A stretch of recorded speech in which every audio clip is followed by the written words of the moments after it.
and welcome to Magathea Builder Worlds. This is part 3 of the Burrows Badgers Brewery build. Burrows Badgers Brewery, I'd say that 10 times and then turn around and have a drink. Yes, this model has been going on for some time now. It's September the, I don't know, 12th, 13th, 14th?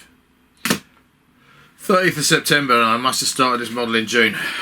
I'd been thinking about it since like February, because of course it was going to be made for Sloot. It didn't get made for Sloot, but it does need to be finished now. So I need to really crack on and get this model made.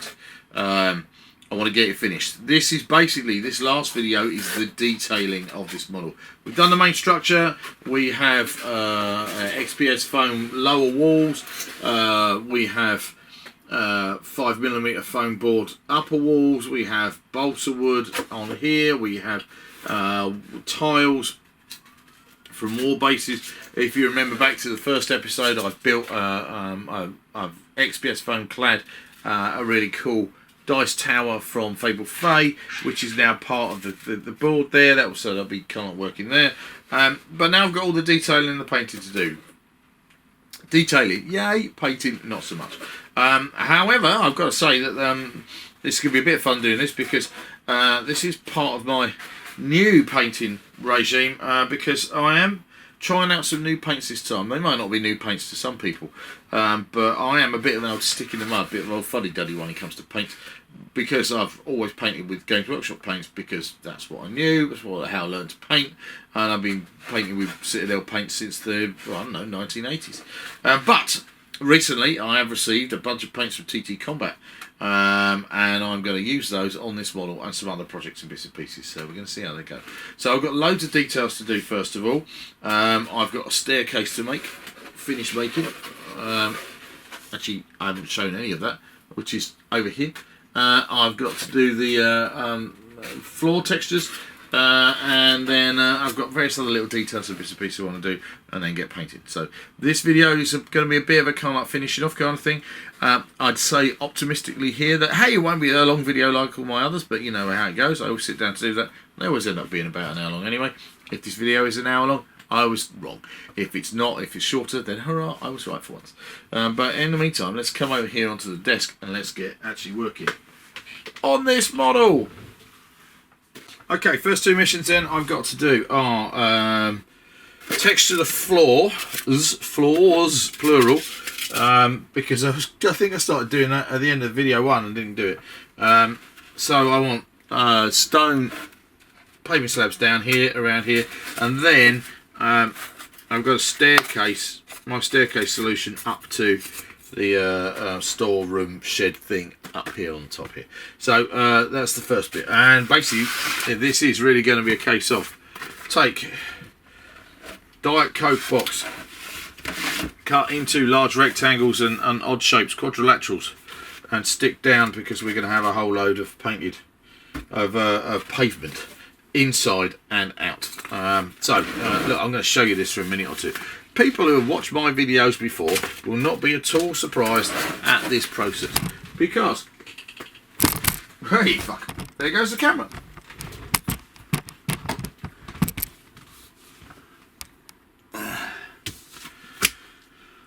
Like I said, yeah, you won't be surprised at this process, because it's take piece of cardboard, take ruler, take sharp knife. For those of you who watch my Viking videos, you'll know that I did some carving of a wooden box. One of my knives taken off me as I came through customs on the way home from Norway, because I stupidly left it in my hand baggage. Very nice Norwegian security dude. Before I got on the plane at Bergen, going through security, he said, "Oh, you can't take this." He went to take all my little carving tools off me, but he left me with those. But Stanley knife, didn't get a keep. Okay, so here we go. I'm literally going to cut largish strips of cardboard. I'm not even guessing. I'm going to guess that's about kind of like 30mm across, like that,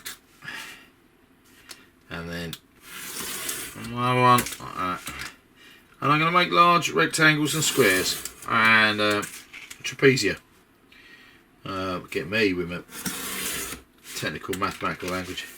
So, and then I'm going to stick them down on the base of the model. Oh, then I've got to do, just thought one of the other details, I'll get to that in a minute. Right, okay, so concentrate one thing at a time, ADHD boy. So literally it's a case of, here we go. I'm not measuring these. They can be different sizes because I want them, and they can be at odd angles because I want them to be kind of irregular, which is fine. They're quite large. There are lots of different ways of texturing this. I'm only going to have, there will be a bunch of sand involved in this texture as well. You can see how I'm going? Yeah, good, right, okay, so look, I'm going to do 2 or 3 strips like that. More than 2 or 3 strips to be quite honest. What I do is make sure that when I've cut out 2 on an angle like that, that I keep those together because they fit together better that way. But otherwise, put that over there. Yeah, I'm going to cut up the rest of these now. I'm not going to bother telling you about how I'm doing it. That will be silly.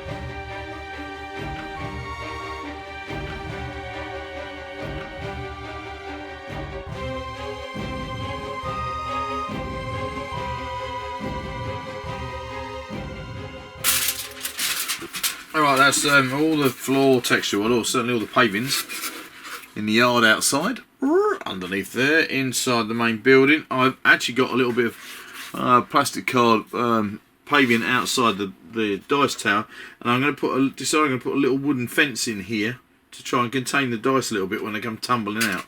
Right, next thing is the staircase. The staircase on September, whatever it was we decided it was today, 13th, actually looks like this. I made this a little while ago to XPS foam. We're going to jump back now. Well, in a minute we're going to jump back and we're going to go and kind of like see how it got to this point. Go. Timey wimey wibbly wobbly thing. Right, so thing I hate most of all about model making is making stairs. And I'm umming and ahhing as to which way to do it. See, the problem with making stairs is that the problem you have when you're making stairs is that for a war game where you've got figures on round bases or even square bases, but especially in a game like Burrows Badgers where they could be on 30mm, 40mm or even 50mm bases, is deciding how you're going to do the stairs. Are you going to have stairs that look right, or are you going to have stairs that are playable? Because looking right and playable are 2 completely different things. Because when we look at stairs that are in our kind of like world, you've got that step and the thing, and it's only about this big enough to put your foot on, kind of like thing, whereas wargaming bases need to be much bigger.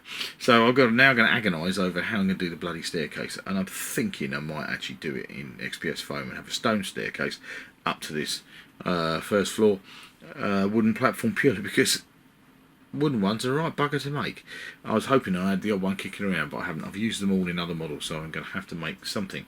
So I think I'm going to do it in trusty XPS, because I could draw it on and cut it out, and I think I'm probably most likely going to go for realistic, mostly realistic looking, because they're just, well, they're better, frankly. I might have a platform where I can put figures halfway up. It might be wide enough to accommodate a base, but if I make the staircase wide enough to accommodate a 50mm base, that's a really wide staircase. Takes up a lot of space in the model. We'll have a look.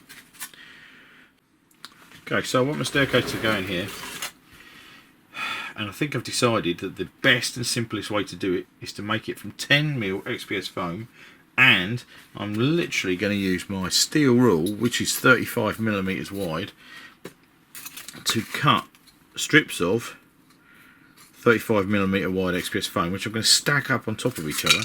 It's got to be 6 cm centimetres tall. So it's going to be 6 layers of this. So it's either going to be 6 steps, or I'll cut in extra little steps and it'll be 12. I think that's got to be my simplest way of doing it. The least amount of aggro. So this bottom one, in fact I could even make it a little bit longer then, couldn't I? Because this, my original plan is to have it 3 inches long. Could go 4. That's what we're going to do. Okay, so here goes. Basically placing the ruler straight on there, taking a knife.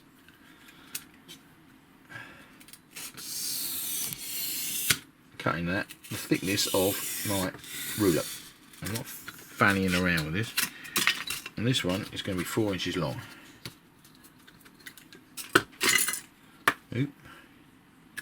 Because then I'll just be able to stack them up on top of each other.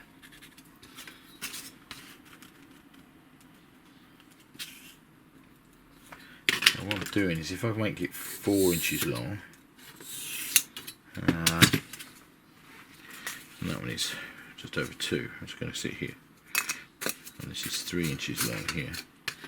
I'll cut that off there.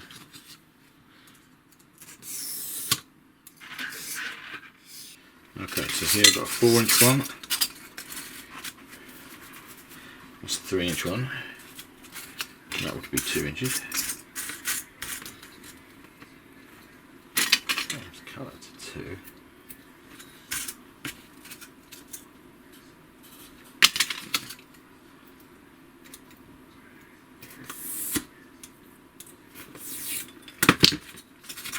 Currently that's only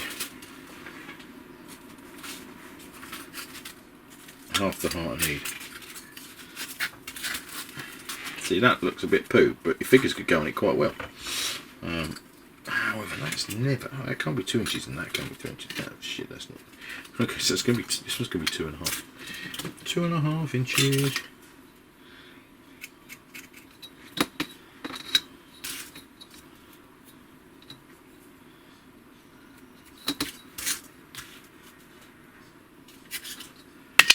And I need one that's going to be 3 inches. 4. That's 2.5.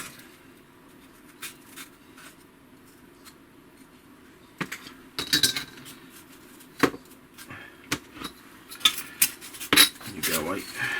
Okay, this one needs to be 3 inches. How wide is that? Wider than the steel rule. So first of all, 35mm. There'll be a bit of overhang when figures go up it, but that's fine. Make this one 3.5. See what that looks like.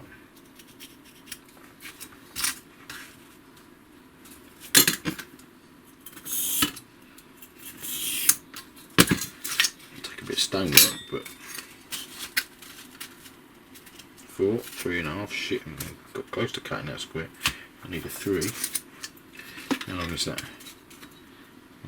Not 3.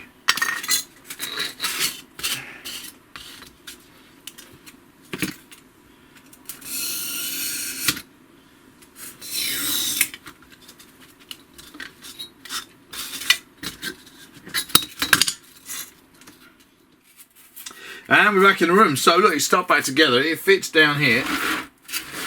And all I've done so far is stack up some polystyrene like that. Look, there it is. Looks kind of cool. It's going to be alright. So, next job, texture. I don't know why it's in 2 pieces, but so you know the deal. Tin foil. I don't have to do it all, of course, because most of it is not going to be exposed. I need to tin foil the ends. Hang on. Zoom, zoom, zoom, zoom, zoom. I'm going to tin foil the ends here like that, because I'm going to fill some stonework in. This is the exposed side, so I'm going to tin foil those. Can't really rub it on because not much polystyrene there, but. So just giving this that nice texture that's better. The paint, you know the deal. I'm going to tin foil the actual stairs. I'm going draw stones on. I don't know how far to go on this, but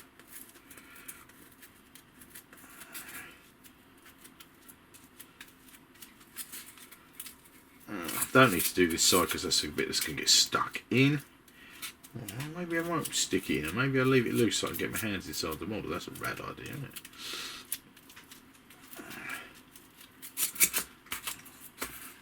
There we go. Same with this one. I'd like to point out right now that currently you are watching a man in his mid-50s attack a piece of polystyrene with a scrunched up ball of tinfoil for your entertainment, and because you've got nothing better to do. When I was a kid, there's a program called Why Don't You, and the catchline on Why Don't You was, why don't you go outside and do something less boring instead? And right now, I mean, obviously I don't want you to go because then you'll bug off and you won't bother finishing watching the rest of my video, but it could be said that, what are you doing with your life if you were just watching a beardy middle-aged bloke adding whimsy to his model with some tinfoil and some polystyrene? Whimsy, whimsy, whimsy. Here we go. It's 4 drinks all in one. Stairs. Right, okay, so now biro.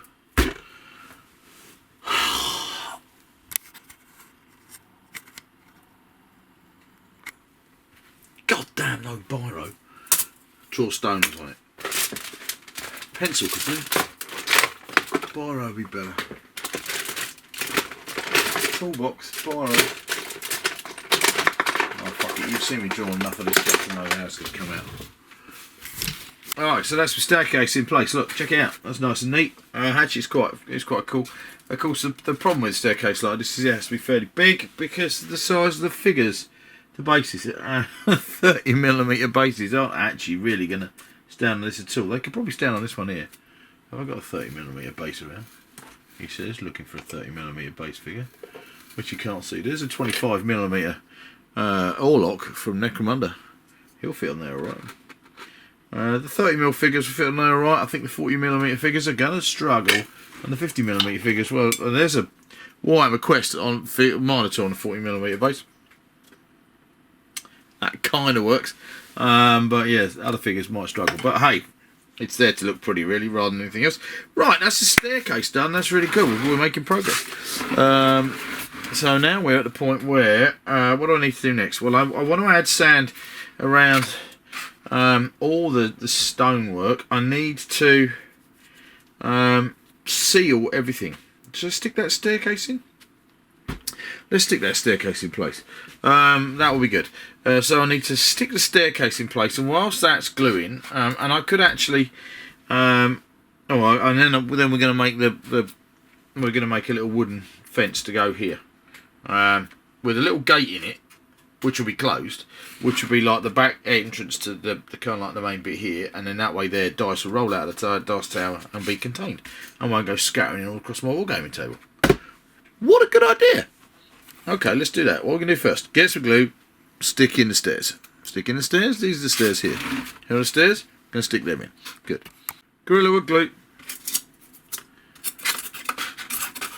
Sticking on. Base of XPS foam. It's exciting this, look at that. I knew you were going to enjoy this video. It's great. Tim sticking minor bits. Oh, we're going to stick glue on the side because then you stick to the wall and all.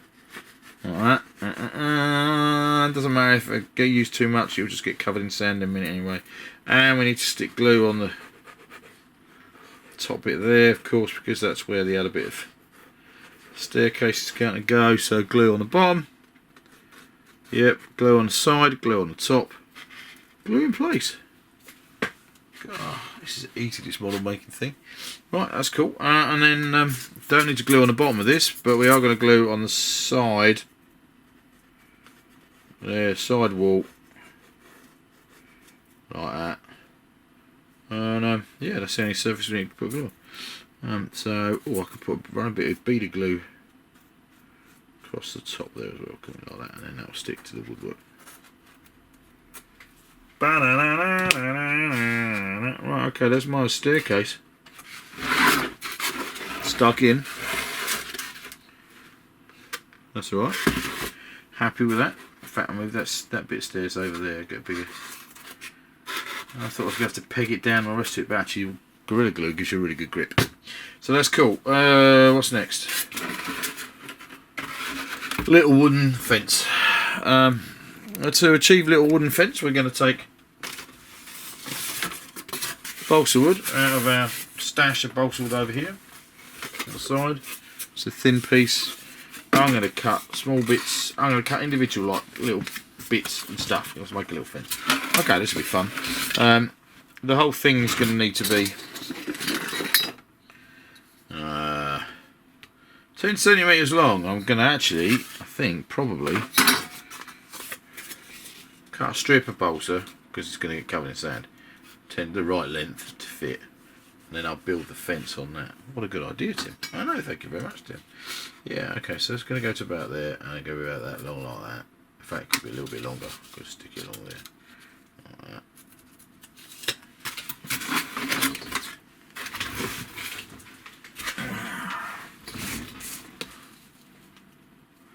This needs to be very wide. Where's the bloody knife gone? There we go.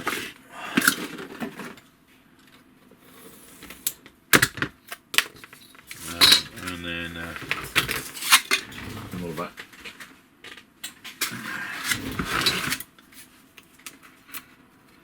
Oh, I see what I was doing. Okay. Oh, I know what I was doing. Just cutting a bit out of that. Shit, that's not fucking enough. Oops. Want it to be wider than that. There we go. Oh, it's funny. I was having a conversation with somebody the other day about how nice it is to watch videos of mine because I cock things up and then I have to fix them.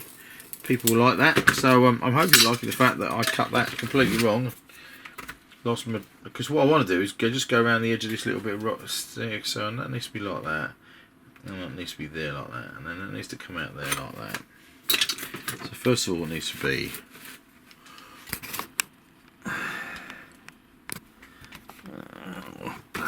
bloody. There we go. First of all, it needs to be this long. Do you like my new tattoo? I've got a wedding ring done. Norse rune. It's a TH diphthong. Because that's me and Heidi. And because we don't wear jewellery, so I've had a wedding ring done. It's cool, isn't it? Yeah, that's real. That's not going anywhere. And then, yeah, so that does that. And then we're going to cut this little sliver out. Getting this, kind of getting it. Like that. Little sliver cut. Oh, fuck it.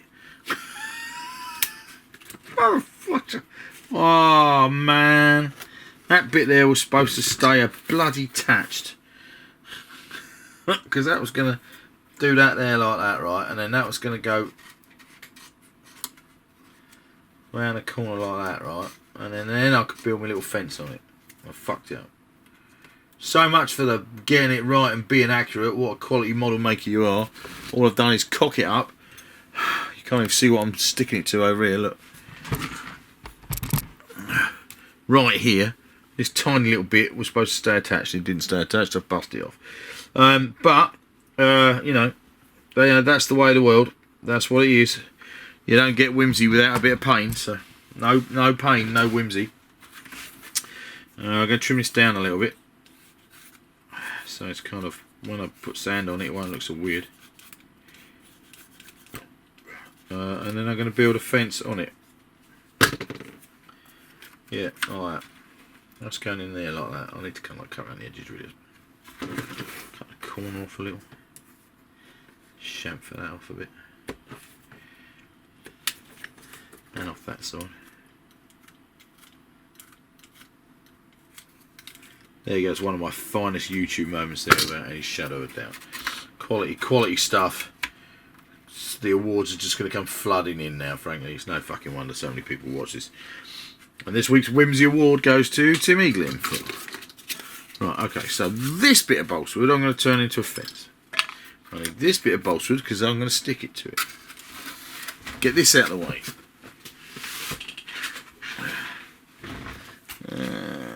Alright, so I want it to be the kind of height that some of the figures would be.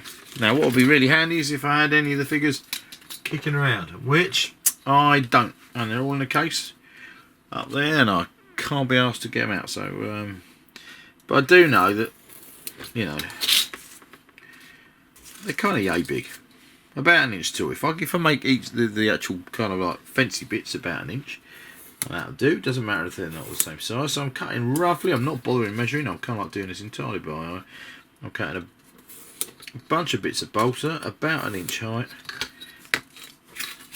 and I'm going to want enough to go along the whole length of this piece of balsa wood. So it's going to be 3 bits of this, I think.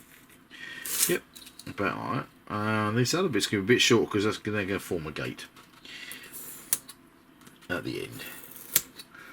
Alright. Then I'm going to cut my balsa, and that's about what, 2mm thick balsa. It's about an 1/8 of an inch thick in old money, and in new money, in proper measurements, it's about 2.5mm ish. I'm going to cut this into bits, planks, whatever you want to call them. Like that, one there, another one there. Then I'll get, and this is why I love balsa wood, right? Because it's so easy to work with. You can do this kind of thing with it really easy, and all it's going to take is a few minutes of trimming off the hard edges, both sides round. I'm going to be able to cut into it and weather it a little bit and knacker it with a pen in a minute. Basically going to make these little sets of planks into my wooden fence. Don't need to watch the rest of this, it'll be dull. Come back to me when I've done that, because Christ, it's almost like watching balsa wood getting trimmed. That's exactly what it is. Oh yeah, that's right. Balsa wood, trimmy, trim, trim, trim, trim, chimney, trim, trimminy, trim, trim, chiroo. I'm not even going to bother doing both sides.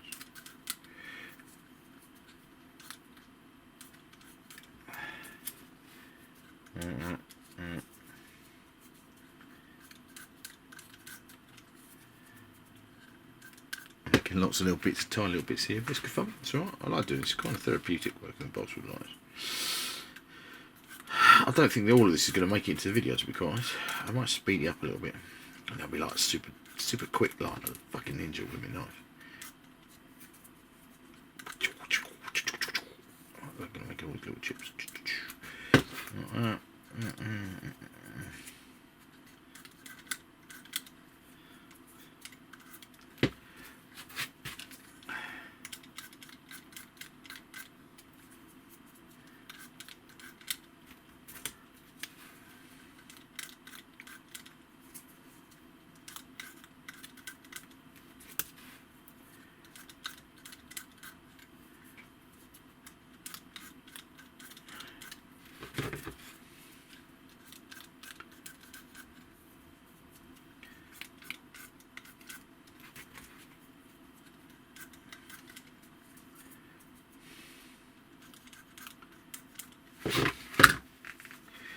Right, okay, so that's that.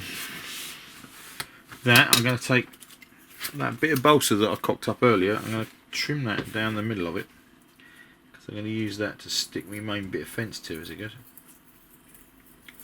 Like that, there we go. And then I'm going to arrange, and I want my main bit of fence to be about, I need to have a bit of that in, but I'm going to have a bit kind of like here, and then it's about there. You can see how much due care and attention I'm giving this, can't you? 1, 2 lengths like that. Alright, I'm going to make a fence on there. Then we're going to make a gate. Cool. Okay, so 2 bits like that. Run a bead of glue along both bits. And then just stick my wood on. Then I'll walk away from it for a few minutes to let it dry. And that'll be that. Easy peasy.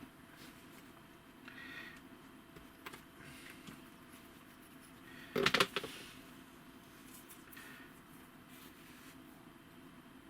just going to put that in place, hold that in there like that.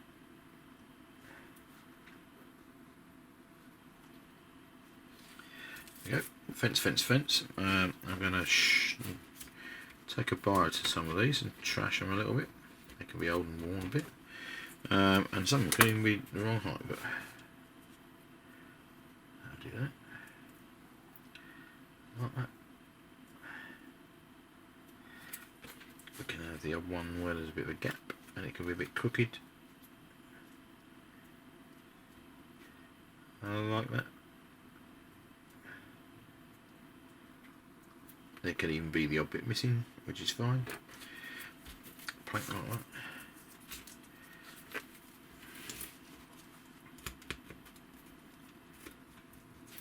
Where there. Yeah.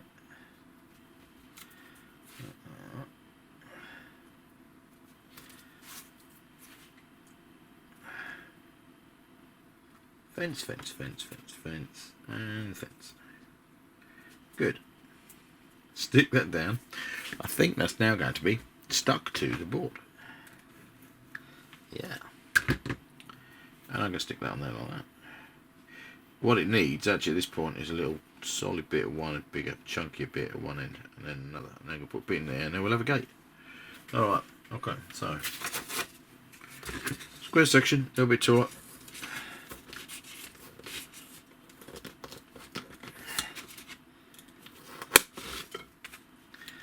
Cut that down. Middle. Split that off there a bit.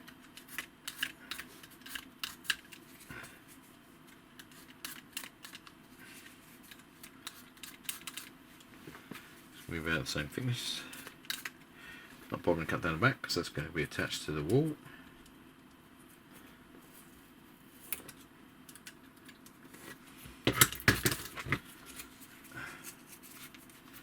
Yep. Join some worky bits.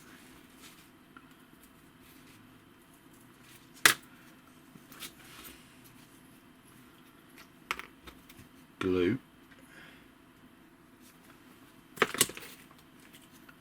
Somebody stand there, yeah, is it? Okay. This end. Oh, it's going to go to the end like that. And then get this, good. This bit here.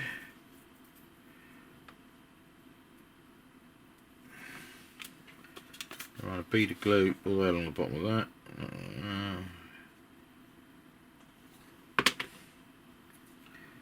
And a bead of glue up this end bit, fence like that.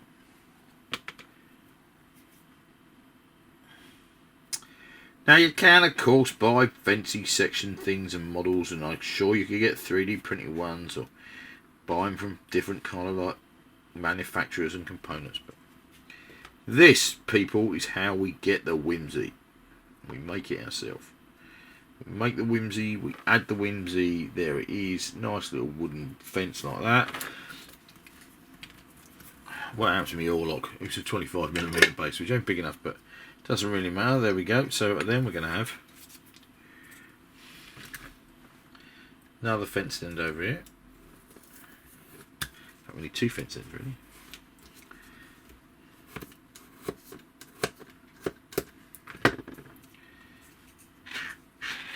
Fence in like that. Yep.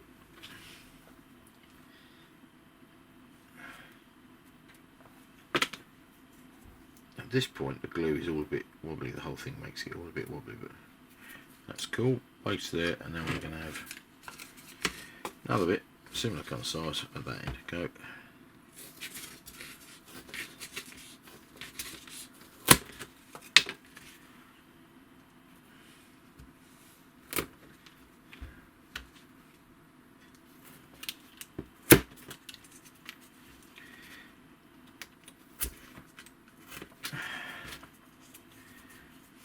This will be right. Actually, and what happened here is this will go over. Actually, use that bit. That'll be bigger than what I need. That will go over the tiny little bit that I messed up. Stick it all in place, and it will look like it was deliberate. And that'll make me a model making genius when people see me otherwise. They'll be like, "Wow, man, look at that! Look at that excellent bit of the." And you go like, "Yeah, that was really cool. I've done that on purpose. I did." So here we go. There is the other end. That's wide and deliberately big to hang over the other bit. And then I need a gateway to go in there, don't I? which I was going to make out of this bit. Yeah.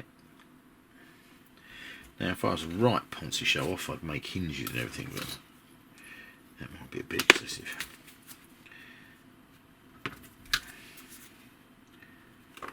I need that one. What do I need? I need... That's not long enough. There we go.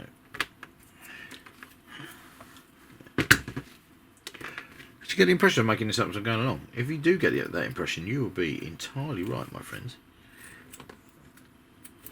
That's entirely what I'm doing. Those bits there hopefully going to be the right length to make the gate. Yes, they are.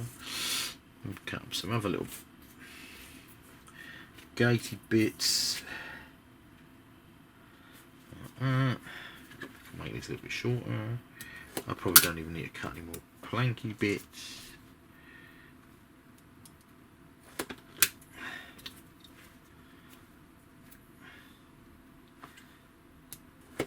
This is the bit actually that I like, which is like superbly simple. Oh shit, just drawn. When people go, I couldn't do what you do. You really, really can do what I do, because it's just like having a go, doing stuff with balsa. It's really not complicated. It will look really good, I'm sure. Well, at the end of it, I mean, it's looking a bit crap right now, but when I get this done, it's going to be a cute little, whimsical, just a tiny little fence. There's a really little detail on this model, but it's going to look kind of cool. That's my aim anyway. If it doesn't look kind of cool, then screw you, frankly, because I'm going for the whimsy, and that's what it is. God damn it. Right, so I'm going to flick that over. No, I'm not. Oh, of course, fiddle around with this much glue is really bloody fiddly. It's stuck to your fingers. I can't believe I'm using an Orlok figure. It's not even ubiquitous Orlok. Because I haven't got any B&B figures lying around, which is extremely unusual for me. I would normally have B&B figures lying around. I apologise to Michael Lovejoy for not having any B&B figures lying around. There will be some at the end of this model video to show B&B figures on my B&B building. Right, there's my gate. Come on, you little figure. 1, 2. This gate is not designed to open. It's just designed to be a gate and be there, and obviously be a gate more than the fence, which is clearly a fence. And the whole point of this bit of model is just to oh shit bags.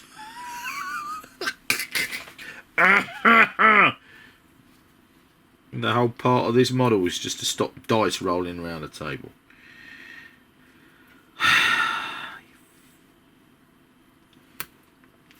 And now broken a bit as well.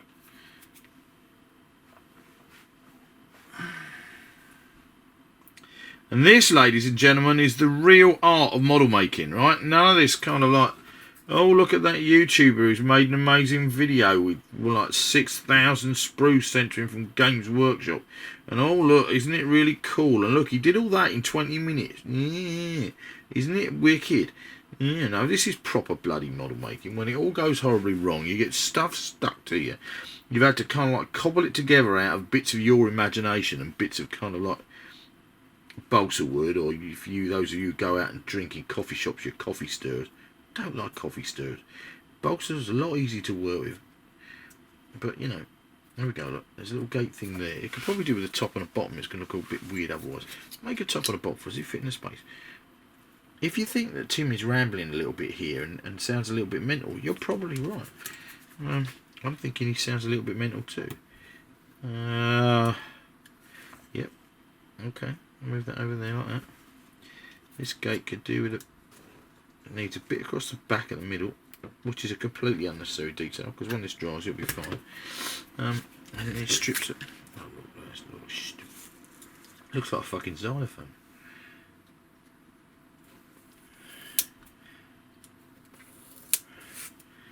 Anyhow, like that. And that one like that. This is the longest video of fuck all that's ever appeared on YouTube. Well, probably not. I mean, I don't know. I reckon there's probably quite a lot of fuck all on YouTube, to be honest. But, right, I'll tell you what we're going to do. We're going to stick the gate in place. Stick the gate in place! and then put the top and the bottom on it when it's dry, because this is just doing my head in there. Right, there's the gate going in. It's going to need hinges really and shit like that, but definitely, that's definitely the gate bit. Look at that, wicked. That was a lot of faff, wasn't it? Alright, let's get the model back. I'm going to pick this up now, it's going to collapse, watch. Oh, no. Oh, God. Sticky fingers.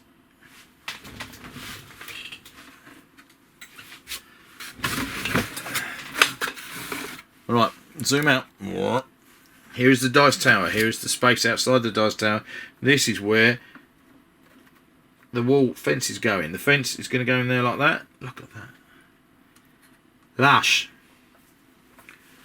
Fenced in dice towery bit. Gate for people to come out of. There it is. Not bad at all. And yeah, I could do with being over there really, but then the dice are going to roll out there and it's all going hunky-dory, but they'll be kept on the model, which is cool. I like it. I like it a lot. Stick it in place. Put some glue underneath it.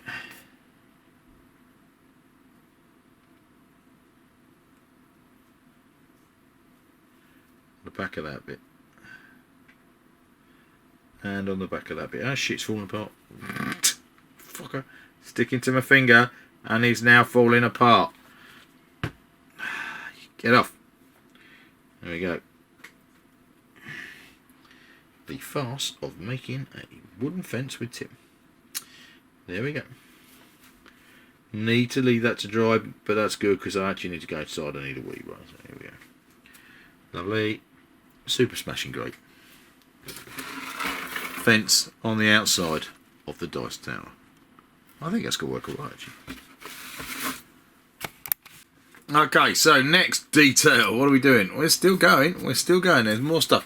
Adding more whimsy. I don't know why I did this. Oh, probably to save tiling. I cut a bloody great big hole in the roof of the main brewery. So what I'm going to do is I'm going to build a skylight in there using a balsa square, and I haven't used one of these for ages.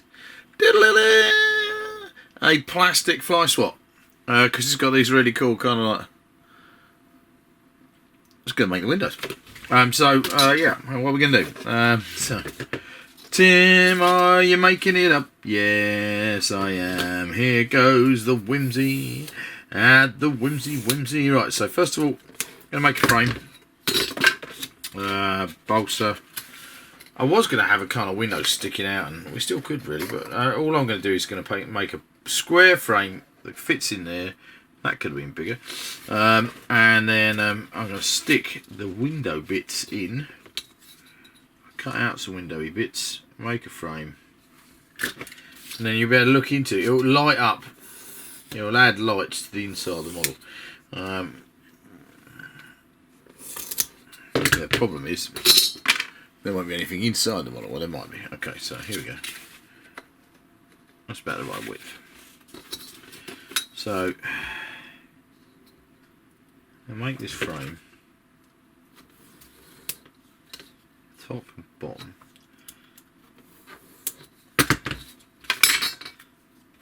Right, it's going to go in there like that. I'm literally going to make a square bit. That'd be really cool if they would stay where they need to be. That is a bit.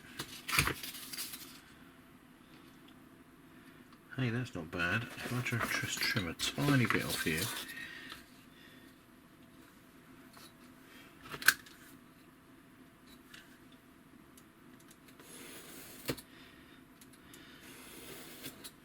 This is the biggest window I've going to have made with these fly swat lead lighting bits, but might work out alright. Again, pretty simple, straightforward thing if you can find your plastic fly swats. They work pretty well. I've been using them on B&B models for some time now. So look, I'm literally going to take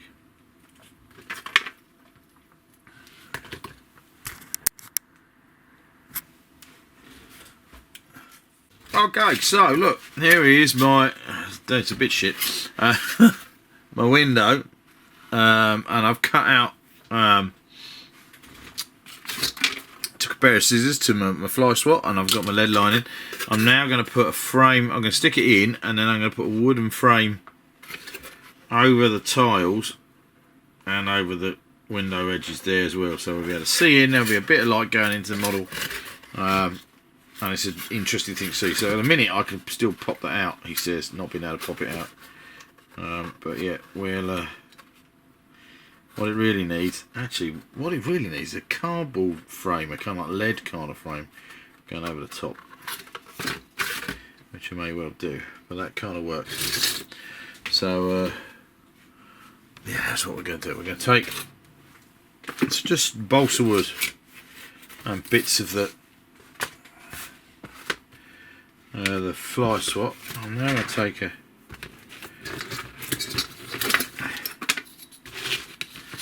square this bit of cardboard off.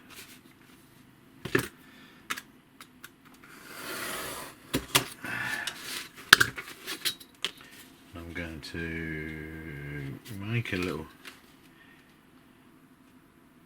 square frame.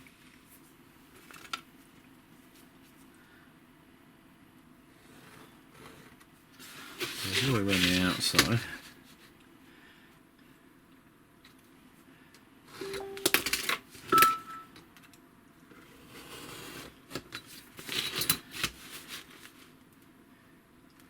Cut that.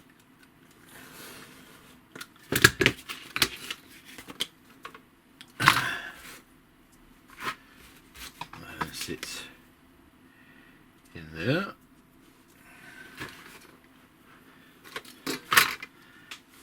You getting this? Oh, yeah.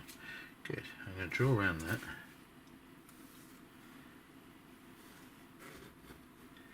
I think I've drawn around it. Can't tell if my ink pen, my pen's working on it. Yep. And then I'm going to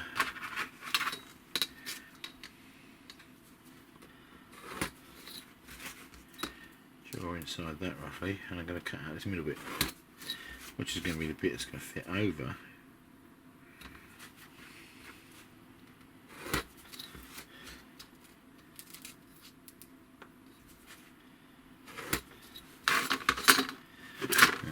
Cut that out.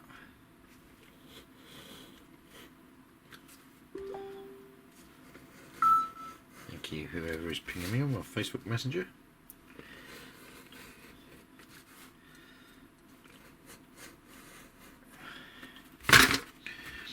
Cut that out there. That's going to go over there. That will then sit on the front of that like that. And I might do it that way around. That then will sit in the model. Get the roof back. What I've done with it. There's the roof. There's the roof. So I'm going to bead of glue around this here first, which I'm then going to sit the window in, and then I'm going to stick a cardboard frame on top of it, which hopefully will look quite cool. Ah, no, it won't look cool. We don't use the word cool around here, do we, when we're making Magnathea Build the Worlds videos? It will make it look quite whimsical. Yes, indeed. So, there goes the window.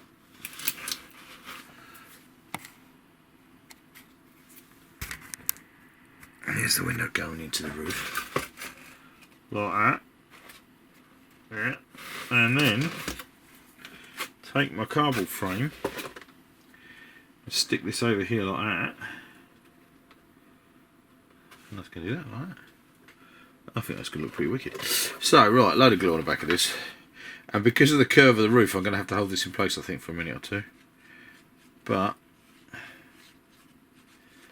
this is the last major bit I think of actual detail work that needs to go on. I've got lots of other details that I can put on this model. Hooks and lanterns and that kind of thing. So it's going to be a bunch of digging through the cack. Well, not really digging through the cack. I've got a whole bag of stuff from Tabletop World I'm going to use. A whole box of stuff from Tabletop World I'm going to use. But I think that's going to look pretty cool. Window framed like that. Nice. How's the whole model looking now then? Okay. yeah, so the actual physical build of the model then, with the exception of painting everything with Mod Podge to seal the polystyrene, and sanding the base, is now done. I've added some cardboard capstones to the top of the wall, which is quite nice, and I've made a quick balsa wood gate on a cardboard thing that just drops in there like that. So yeah, we're pretty much there. I need to sand the base. That's the next thing. I'm not going to bother showing you that in the video. Fucking hell. The next thing, all I need to do now is sand the base, and I'm not going to show you me sanding the base of a model. I've sanded many bases on YouTube already, so there's no point in doing another one. So in a minute, we're just going to jump to it mostly being done, and then of course I've got to undercoat and paint the blasted thing. But exciting times, because you're going to use TT Combat paints for a lot of that, and we're going to see how we go. Cool. Okay, so I've now got this fold in the model. Sanded around the outside, sealed pretty much everything. I've Mod Podged and sealed all the EVA foam on the base. There are little stones and bits and pieces. Got the fence in here to stop the dice rolling out. I've got my staircase in. I want to add some little details to this, but I've got to get the main model painted basically. I've sealed EVA Mod Podged the whole top part of the chimney, and I have Mod Podged front and back on here. There's the roof in there with the nice window in there, and no, I don't do anything at all with that. So these are now, this is the model, the main structure of the model, all complete. Let's just put that in there. Let's bring it back over to the camera. Okay, here's the main structure of the model. Done, complete, and ready to go. Like I said, I want to add various small details to this. I want to have some plants climb up the walls. I want to add various tools and bits and pieces in the yard. The yard needs a well. All that kind of thing. I made a very brief balsa gate that drops into the front section here. Oh, hey! So, it needs painting. I need to get on with that. And like I said at the beginning of this video, I'm a bit of an old fuddy-duddy when it comes to painting. It's been no secret. In fact, in the last 2 or 3 years, I think, or last couple of years, my painting of the model has become a bit where it's been noted that I'm a bit of an old git when it comes to that, and I moan and whinge about the painting of the model quite a lot. I've been painting toy models for toy soldiers and models for 40 plus years now, and historically I've always used Games Workshop paints because that's just what I've always used. Where I knew them, I loved them, I knew all the names. When I worked for them, I used them. After working for them for many years, I carried on using workshop paints. They're the easiest to get. In the last 10 or 15 years, it's been kind of like a paint revolution. First along there was Vallejo.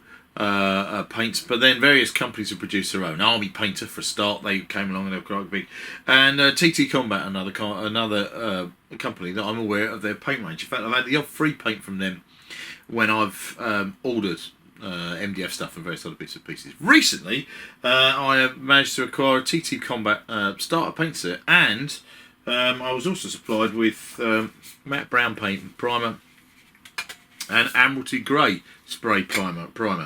500ml cans are quite big.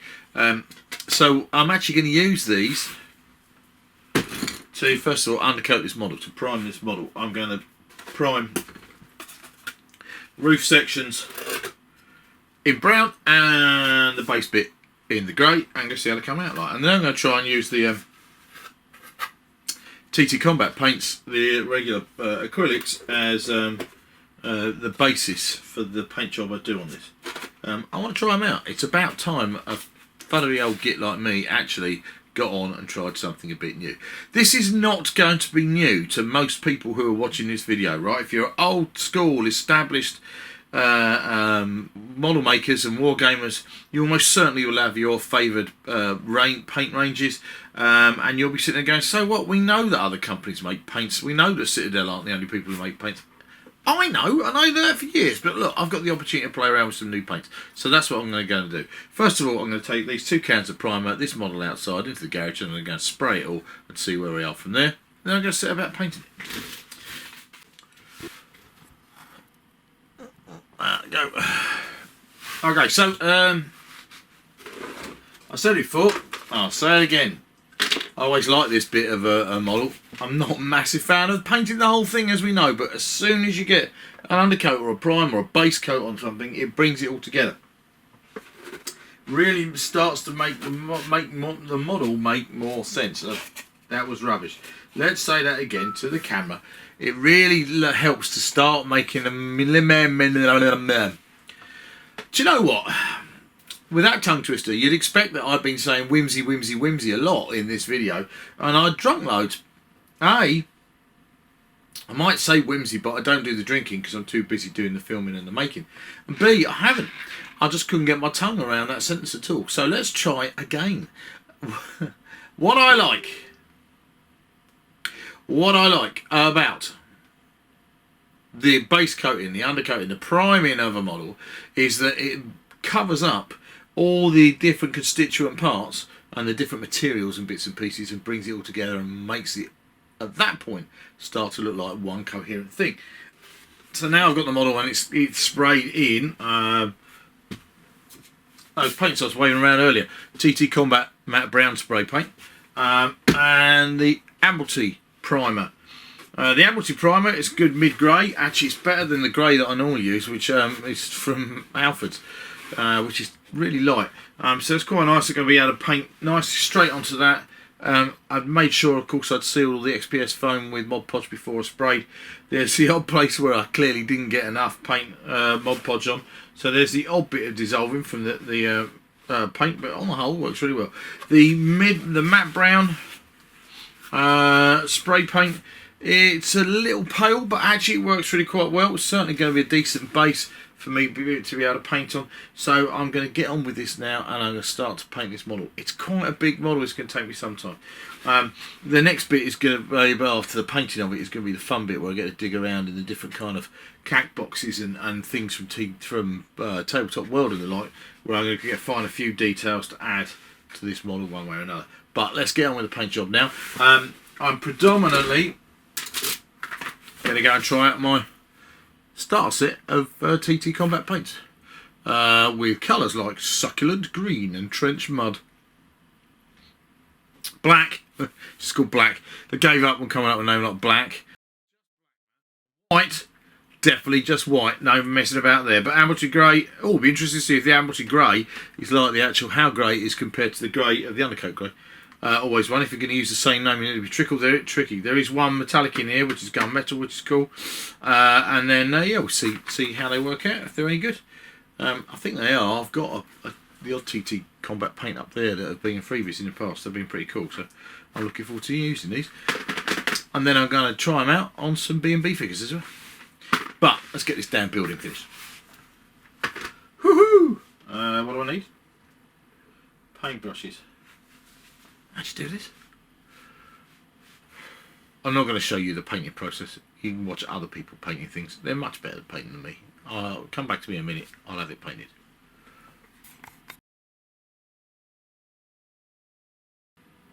Okay, so this actually is where I got to last time. Check it out. So the main model is now painted, and I only painted it with those TT Combat paints that I've got, which was quite an interesting experience because, of course, I was working with a really limited palette because you only get these in the box set on top of the sprays. But yeah, on the whole, I really quite enjoyed sitting down and mixing colours and going, oh, I need a dark red, dark brown. I've only got a light brown. How am I going to do that? Although, more than anything else, what it did actually prove to me was the fact that, yes, again, I have to get some more TT Combat paints.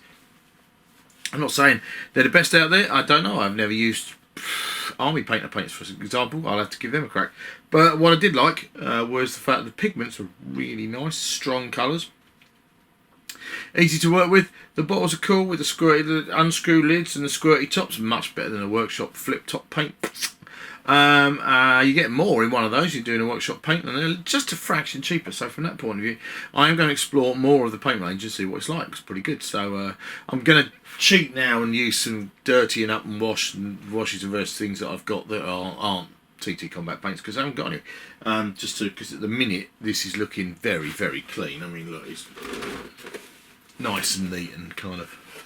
And it needs to be a bit grimier, but and then the other thing I need to do is do all the base trim, and I want that to look like everything else I've got, so that'll be done the same way I base all of my B&B models. But the painting now is pretty much done, so what I've got to do next is go digging through the cack. That's something I haven't done for a little while, although it's mostly organised cack out of the organised drawers that are kept up there. Over here, right up there. What I want to do is go looking for little details now. I've got buckets of stuff from Tabletop World and other places, like pitchforks and buckets and little details that I'm going to stick on in different places. Otherwise, you just don't use these things, and I want to kind of make this look more lived in. So that's really the last step of this model, is to actually kind of add the detail. Let's go digging through the cack. We're going to dig through the cack to go and add the whimsy. We're nearly finished.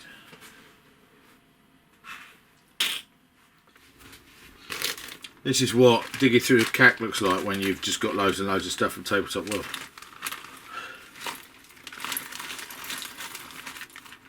It's ridiculous. I've had a number of kits come through via Kickstarter recently, which are absolutely insane. I need to do a video about at least one of them. But this is from the Farmstead set. Check some of this stuff out. It's bloody awesome. And what I'm really looking for is just, I mean, look, there are little shoes and everything there. Staff, beds, drawers. There's drawer units, right, which have got drawers that go in them. Look, this is just bonkeroony. That's like absolutely epic. Anyway, what I'm looking for is just stuff that I can put, a few things that I can have. There's a lot of bucket there. That's quite nice. This is from the Farmstead set. There's a whole bunch of stuff I'm not going to use for B&B, obviously. But actually, because I've got Guard to Traitor's Toll recently, these all come in very handy for that. Right, okay, so a lot of that isn't going to be that much use. There might be the odd thing. I just want the odd tool hanging up. There's the odd barrel. There's a bucket or pail. I don't want loads and loads, but I'm going to shove that over to one side, put that back in the bag and take out a couple of things. Alright, so there's a big pail, there's a crate, there's a fork and a bucket going on there. This is like next to, I mean, look, check this out. This is a completely sealed bag, but I'm making a brewery. Look, barrels, crates, wine jars. I'm not even going to bother unpacking that yet. Oh, I know what I have got. Where is it? Somewhere. I even prepared a load of this stuff already to paint. I'll get to in a minute. Furniture, drawers. I mean, the fact that these guys make chair drawer units that have then got drawers, separate drawers, is just insane.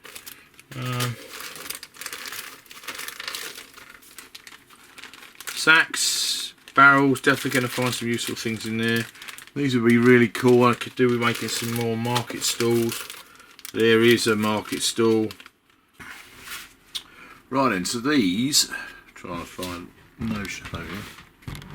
These are some of the things then that I've picked out that might end up on this model. Mostly barrels. Barrels, crates. It's a nice little wheelbarrow.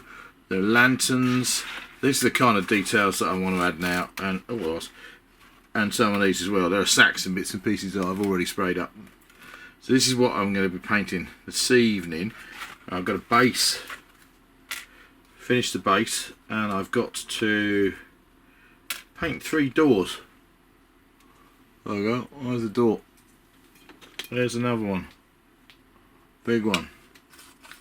They look like that one, they're grey. It's probably easier to see when it's grey.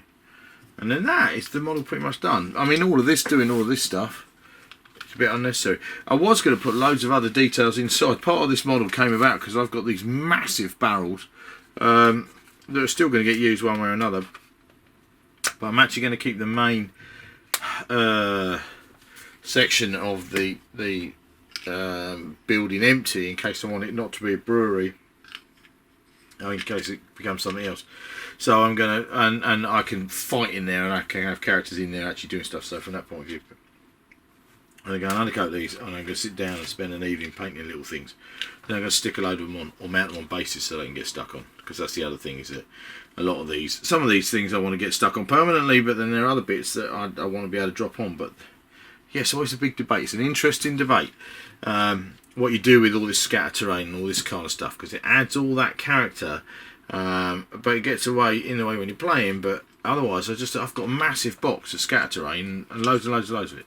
So I think a lot of this is destined to get stuck onto the model in places where they're not going to get in the way of the gameplay, especially because of the nature of the round bases of B&B figures means this lot will all end up in corners.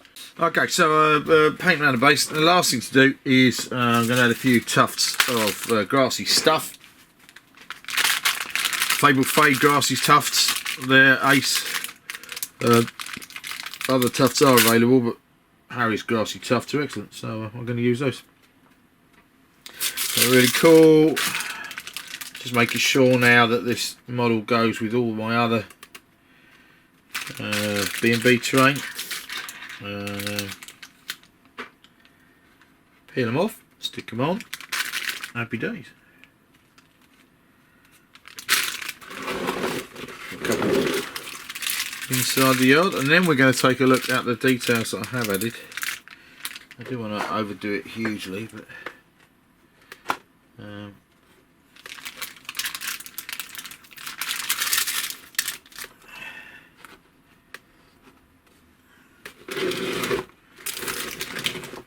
don't need to watch a grown man stick lots and lots of these onto a board. Pick some of the smaller ones. To do with these being in different sizes. Harry, do you do smaller ones than these? I don't know. Let's have a look. Have a look on your Etsy page, or just give you a shout. Be handy because these are quite chunky. These tufts, stones and stuff on. Nice. There must be about 100 on there. 1, 2, 3, 4, 5, 6, 7, 8, 9, 10. 1, 2, 3, 4, 5, 6, 7, 8, 9, 10. Yeah, 100 tufts with stones, sticky back. They're all the rage these days. They're very cool. If you want to check out Fabled Fey's Stony Tufts, there's going to be a link down below. Check it out. Order from Harry, tell him I said hi. It's cool. They come in handy boxes, and which I really like. And there we go. Oh, okay, so I've stuck on a bunch of those. Chuck them out of the way. Right. So the doorways are from Zealot Miniatures, from their dungeon range. Little single doors like that, pretty heavy. And this nice looking double doorway there. They're not stuck in there, mate, so I can just pull them out. And then there's one round in this back wall. Lanterns hanging by the doors. One on the gate post, which is pretty cool. And then another one by this door here. Oh, from Iron Gate Scenery. Nice little cast things, printed things, little hook. They do actually come with a little metal plate as well, but I just used the needle and sunk them into the polystyrene and the wood, which is pretty neat. Then down here in this corner there's a well. We've got to have a well for a brewery.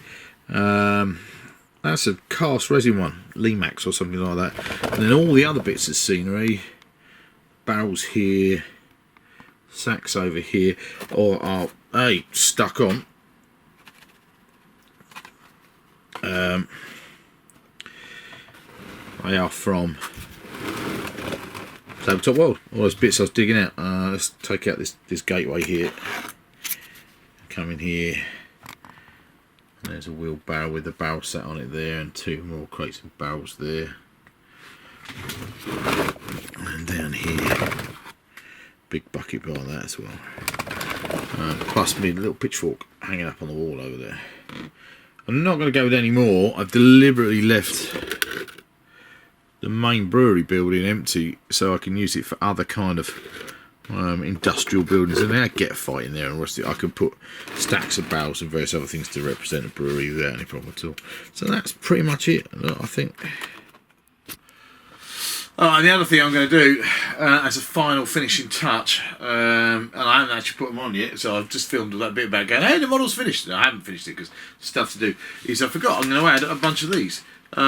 These are Burrows Badgers posters that are going to go on the walls, on the outside, kind of in alley walls and that kind of thing. Apart from anything else, what I like about that is it kind of like, A, it breaks up a very big long grey wall, and B, it adds that extra layer of character, that lived in kind of feel, which is super important to my scenery. I made these ones, but I didn't make these ones. There's two sets of posters here in three different colours that are on the Burrows Badgers Facebook group in the file section, I believe. So go and check them out and use them to enhance your scenery. I've used them on a lot of my scenery and I really, really like doing it. So I'm going to cut out a few of these and stick them on the walls on the side. I'm not going to do them before the end of this video. You'll have to come and see them stuck on at Partisan and at other game shows, maybe Salute next year. See you soon. Right, I'm calling this done then. Like a lot of the models I make, I could keep adding and adding and adding details, but actually at this point here, I think I've got it to the point where I'm very happy with it. It could be a great big grimier. I could add a kind of sepia wash or an Agrax Earth Shade wash to the whole outside of it to make it a bit dirty, a bit more industrial. But apart from that, I'm really pleased with this. It's turned out to be a big piece of terrain, right? I mean, it's 5 inches because it's in Wargames terms. The base of this is nearly 15 inches long and it's 12 inches deep. Big piece of terrain. But I think it's going to be pretty useful. Obviously, of course, it's got the dice tower built in. And when I did this, I actually thought this was a bit clunky looking as it goes, but I'm sure it will look great on the table with everything else. And it does mean it's easy to handle. The rest of it I can pick it up. I can drop dice all the way down the tower if I want. I don't have to take the lid off. It's got the large main area of the brewery. Take the lid off. There is kind of space in the top if I wanted to put the odd platform or the odd office or whatever else, but basically I deliberately left the main brewery room empty. I could put barrels and various other bits and pieces there, furnace, big cauldrons, that kind of stuff. And if this was for a tabletop role-playing game, I would definitely be able to do that, but this is for a war game, so I'm going to keep that deliberately clutter-free. And also, this building doesn't have to be a brewery, it could be something else if I wanted it to, so by doing that, I've got that versatility. I then, of course, got the open-faced shed on the platform. This was going to be an office originally, but actually I quite like this. Means I can get in there. It's probably better from a gameplay point of view, and it also means that I have the layout here. There's quite a lot of gameplay there. Nice little staircase. Made the choice to stick in the scattered terrain bits and pieces here, so it's not scattered, it's kind of stuck, to add that character, because otherwise these things just end up, I've got a massive box of them, they just pile up and don't get used to, and it helps that character. Main gateway is deliberately made so you can take it out, you put it in and take it out. So actually, this has taken a little while to produce this model. I was hoping, it was part of my plan to have this or something similar to it made for Salute 52, which was back in April, and it's now September the 17th, about 17th of April of September. So a bit overdue with this model. If you want to see this model in use, or certainly on the tabletop, then you need to come to the other Partisan in Newark on October the 12th, because me and some of the guys will be there playing Burrows Badgers, and this model will actually feature on it. We're going to be playing the below ground games that we had at Salute. One of the main scenarios was a fight in a cellar full of barrels and bits and pieces, because it was supposed to be under a brewery. Well, here's the brewery, so this will definitely feature on our gaming table one way or another. So do come and see us at the other Partisan. and come check it out. I'm going to find a couple of B&B figures to go on here now just to set the scene and film the odd bit.